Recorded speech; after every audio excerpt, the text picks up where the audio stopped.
Welcome back to the Gentleman's Gazette. In today's video, we'll deconstruct Goodyear Welting, metaphorically that is, to find out if the quality it provides is just a myth or if it's truly magical.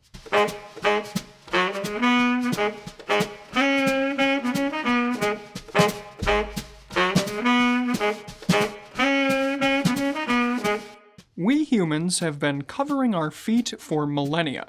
Whether it's a simple wraparound of animal skin or the famous Fort Rock sandals, the need to cover one's feet isn't a new concept. Far from these early types of footwear, though, we've come a long way in how shoes are manufactured in the past few centuries. Speaking of which, one of the biggest innovations in the world of footwear construction has to be the Goodyear Welt.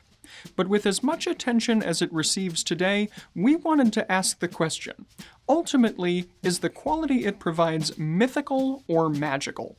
So, in order to answer that question, let's start with the namesake of the technique and its creator, Charles Goodyear Jr. Now, if you've already been thinking to yourself that the name Goodyear sounds familiar, you're probably thinking of the American engineering manufacturer and inventor of vulcanized rubber, Charles Goodyear Sr. Accordingly, the Goodyear Tire and Rubber Company was posthumously named after him in 1898. Charles's son followed in his father's innovative footsteps and came up with a manufacturing process that could be used to assemble various parts of a shoe. Prior to the invention and adoption of this process, shoes as we know them today had mostly been constructed by hand. Using a process called hand welting, the upper portion of the shoe would be sewn together with the sole using a boar's bristle needle and waxed thread. And although this process allows the shoemaker maximum control on every stitch that goes into the shoe, it is also incredibly time-consuming and therefore cuts down on the overall number of shoes that can be produced. Interestingly, hand welting is still practiced when it comes to higher-end men's shoes, and while it's typically found mostly in bespoke shoes, you can also see it in some made-to-order or even ready-to-wear shoes, though it will obviously command a higher price because of the additional time put in. Returning to Charles Goodyear Jr. and his Goodyear welting process, though, it was in 1871 that a patent was granted for his Goodyear welting machine. The machine allowed shoemakers to attach the sole to the upper in a fraction of the time that it would have taken to do by hand, and thus the Goodyear welt became synonymous with quality shoemaking over time. So then, Goodyear welting refers specifically to how the shoe is assembled. First, the welt, which is a separate strip of leather, is sewn together using the machine to the shoe's upper. After the welt and upper are joined together, then the sole is sewn separately to the welt. This construction method creates two separate stitches that aren't attached to one another, so in other words, the sole and the upper also aren't sewn directly together. Instead, the welt is essentially acting as a barrier between the sole and upper, and because of this, Goodyear welted shoes are overall more water-resistant than other types of construction. Goodyear welted shoes also have an increased ability to be re-soled and repaired, but we'll get to more on that in a moment.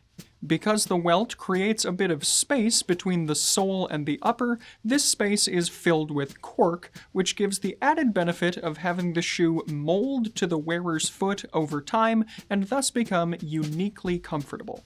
And while it is possible to find Goodyear welted shoes today that use foam or other materials, cork is still generally the most commonly used material when it comes to Goodyear welted shoes. Given that Goodyear welted shoes have a long history already, and we've said that the name Goodyear has become closely associated with quality shoes over time, the question then becomes, what's the problem with this? Well, as a result, the term Goodyear Welted has been used extensively to sell shoes on its own merits and has been for decades. While mentioning the various features of a product in order to sell it isn't on its face a bad thing, these aggressive marketing tactics have only ramped up in recent years and decades, with companies like Thursday Boots and Meerman Mallorca using the phrase Goodyear Welted alone to sell their shoes as being of high quality. In other words, they're making the Goodyear Welting the main selling point.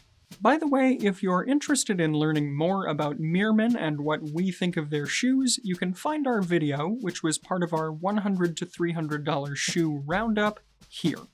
So, now that the phrase Goodyear Welting is supposed to be directly synonymous with high quality in shoes, or indeed the reason to buy a pair, let's examine further whether Goodyear Welting really is that good. As the saying goes, no two things are exactly alike. As an example here, let's use a smartphone, which you might even be using to watch this video. Speaking of which, I hope your screen isn't too smudgy.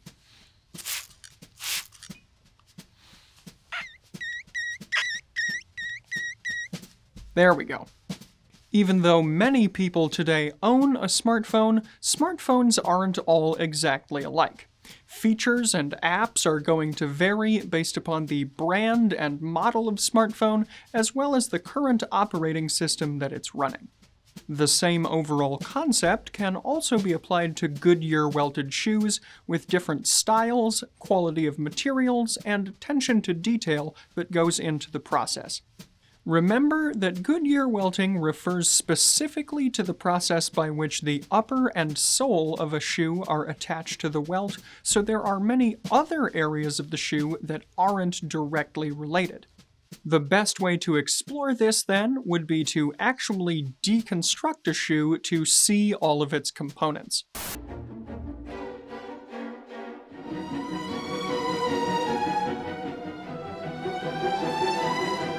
On that note, though, you can find our playlist for our Cutting It Apart series here. Speaking generally, then, a pair of classic Oxford dress shoes is made up of the following components: the upper leather, the leather lining, the tongue, the laces, the insole or insoles, the leather welt, the shank, the sole filler, the sole, and the heel. So then, out of these 10 or so components of a finished dress shoe, the welt only accounts for 1/10 of that. In mathematical terms, then, can 10% of the shoe also speak for the quality of the other 90%? We're sure you'll agree that the answer here is obviously no. With so many different components to consider, it is vital that you cast a critical eye over the entirety of the shoe to examine its quality from multiple angles. The principal focal point here is probably going to be the upper leather of the shoe, as that's what's going to be most visible. First of all, do you have any information about what kind of leather has been used? Leather is a natural product, so it's going to vary from pair to pair and from manufacturer to manufacturer, even if it's the same overall type of leather. Calf leather from cows is most commonly used when it comes to shoes and other leather goods, but there are also other kinds, such as cordovan or horse leather, as well as deerskin, or even exotic leathers like crocodile or ostrich.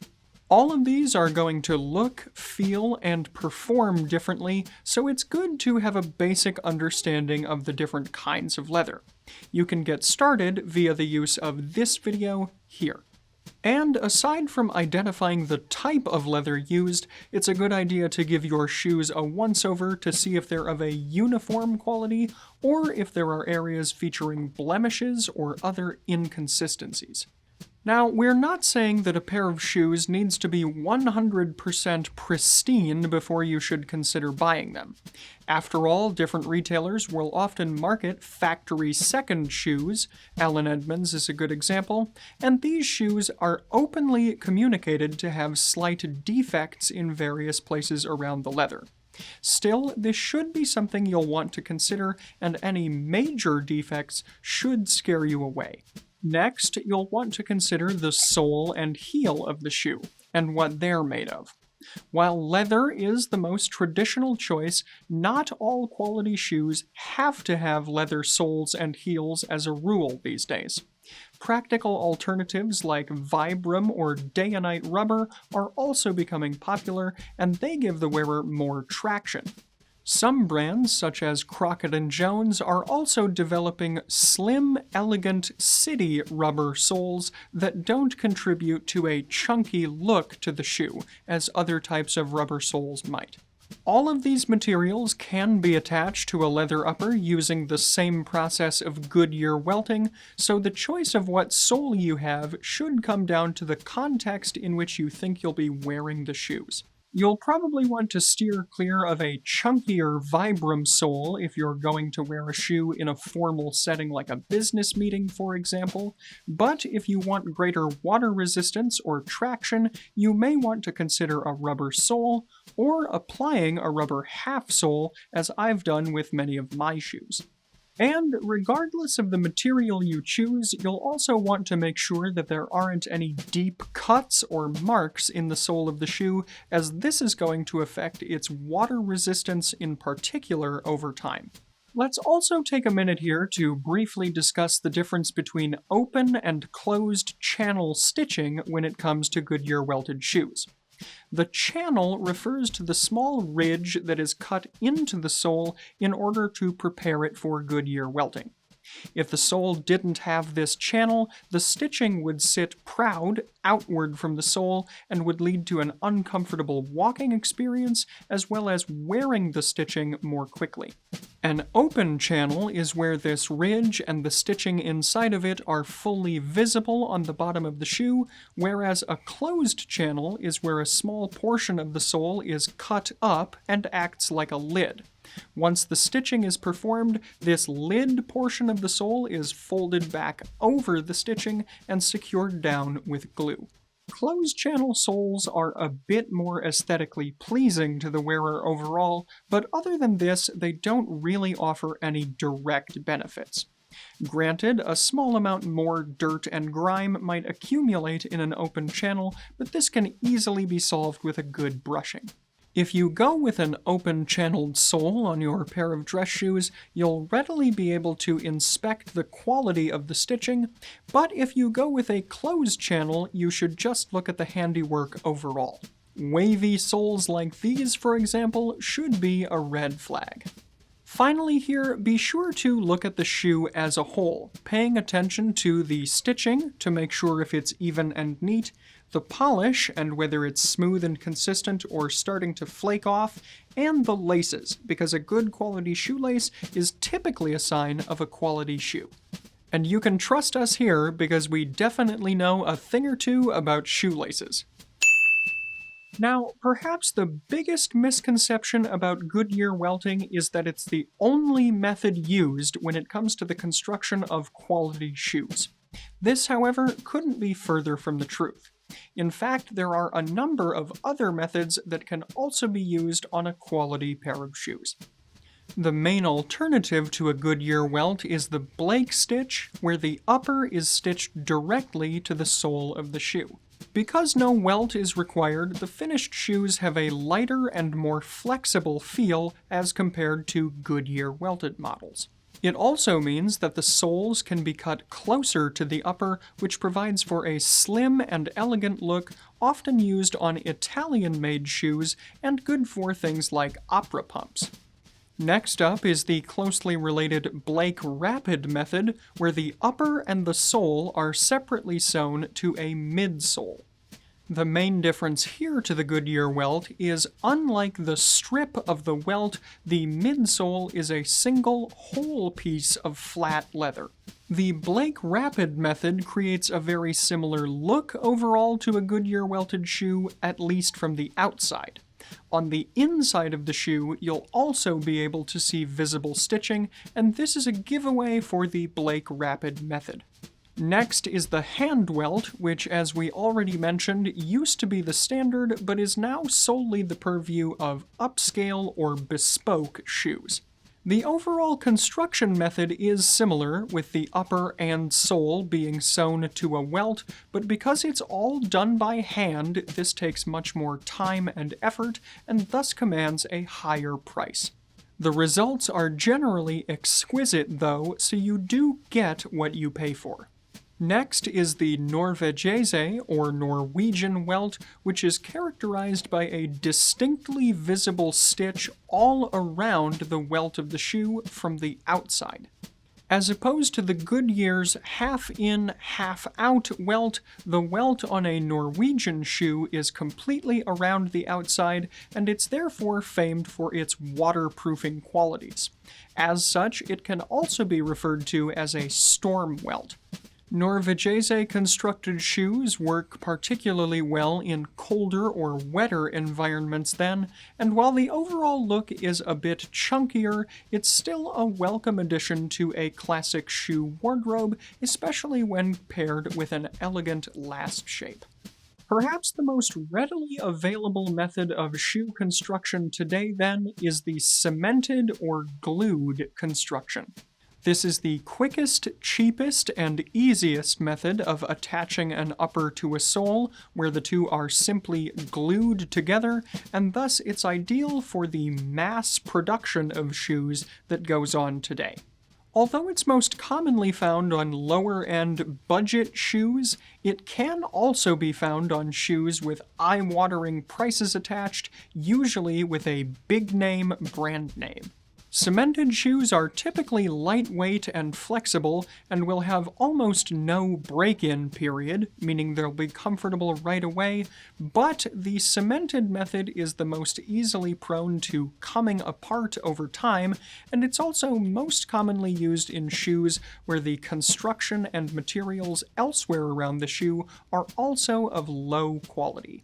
Shoes with a cemented construction are also exceptionally difficult to re-sole, as getting the soles off is more likely than not going to damage the uppers. Most cemented shoes, then, are going to be a repeat purchase over time, and therefore not very sustainable. Cemented shoes, then, are generally going to be of low quality, and we would suggest that you avoid them in favor of more classic and durable methods like the Goodyear Welt.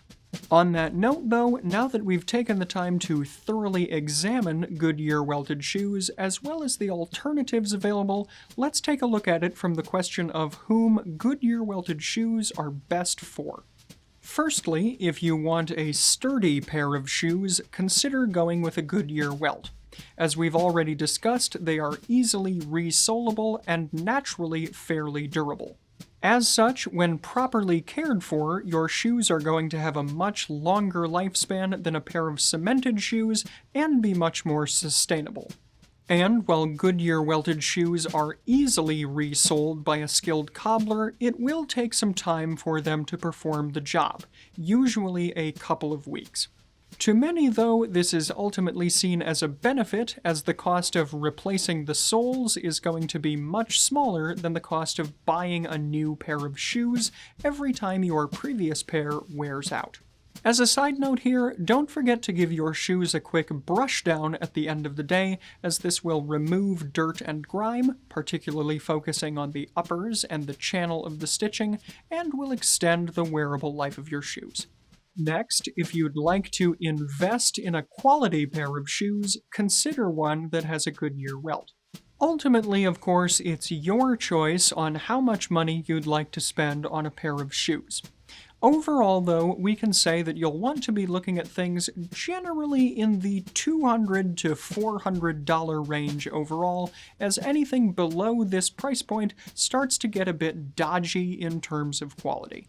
And you'll also want to invest in a few other shoe care items like shoe trees to help your shoes keep their shape, a shoe brush, cream and wax polishes to use, and replacement shoelaces, as there's nothing more frightening than a frayed lace. Oh, brother, this guy stinks! Also, a shoehorn should ideally be used every time you put on your shoes in order to protect the integrity of the heel area. You can find a wide selection of both shoe horns and shoe laces in our shop here. As with most things in life, though, a pair of Goodyear welted shoes isn't going to be for absolutely everyone. As such, let's look at a few cases where you might want to consider something other than a Goodyear welted shoe. Firstly, this might be the case for you if you need a pair of shoes that's going to be comfortable right away. Due to the multiple layers of leather, welting, cork, and soles, a Goodyear welted shoe is likely going to be a bit stiff when you first take it out of the box. This is a normal part of the breaking in process, but if you're new to Goodyear welted shoes, it's probably going to seem uncomfortable at first. Your shoes will become more comfortable over time, but if you're not wearing dress shoes often, this process is going to stretch out even longer as your shoes aren't getting regular wear. Next up, you may want to think twice about buying Goodyear shoes if you're not comfortable or ready to make an investment in your footwear. We realize that a pair of quality Goodyear welted shoes isn't exactly going to be inexpensive for everyone, so if your immediate budget won't allow for it, you may want to think twice. Still, Goodyear welted shoes of high quality can be found for lower than retail prices online if you're shopping for vintage pairs in particular. In conclusion then, let's return to our main question from today. When it comes to quality shoes, is Goodyear welting myth or magic? By taking into account all of the pros and cons, as well as blowing away the fog of hype, we can say that overall, Goodyear welted shoes are generally a solid choice when it comes to quality footwear when you know what to look for and invest a little bit of time and money. In other words, if you do your homework, Goodyear welted shoes can definitely be a magical addition to your wardrobe.